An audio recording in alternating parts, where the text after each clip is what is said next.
নমস্কাৰ বন্ধুসকল, আজি ৰাতিপুৱা বৰষুণ দিয়াৰ পিছত অৱস্থা গুৱাহাটীৰ মই আপোনালোকক দেখুৱাবলৈ চেষ্টা কৰি আছোঁ। চাই থাকক ভিডিঅ'টো। ৰাতিপুৱা ঘৰৰ পৰা ওলালোঁ আৰু ঈদত যেতিয়া ঘৰত গ'লোঁ তাৰে পিছত আজি প্ৰথম আহিছোঁ আৰু মোৰ গেৰেজখনত যাব ওলাইছোঁহি। ৰাতিপুৱা অকণমান বৰষুণৰ কাৰণে লেট আৰু অলপ দেৰিকৈ ওলাই আহিছোঁ বাৰু।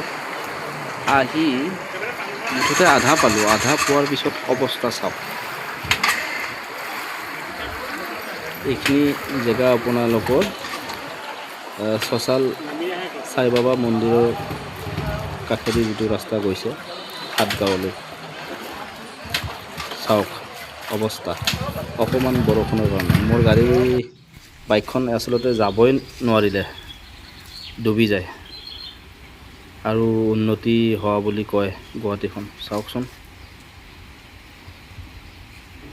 শুকান ৰাস্তাত ফ্লাইঅভাৰ দি কি লাভ, য'ত পানী জমা হয় তাতে যদি নাই একো।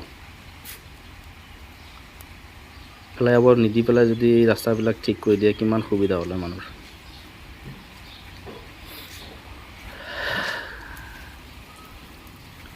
মানুহ অহা যোৱা কৰা বন্ধই কৰিলে এইখিনিত। চাওক, এইটো গুৱাহাটী, উন্নতি গুৱাহাটী। এনেকুৱা ব্লগ চাই থাকিব আপোনালোকে, লাইক কমেণ্ট শ্বেয়াৰ কৰিব।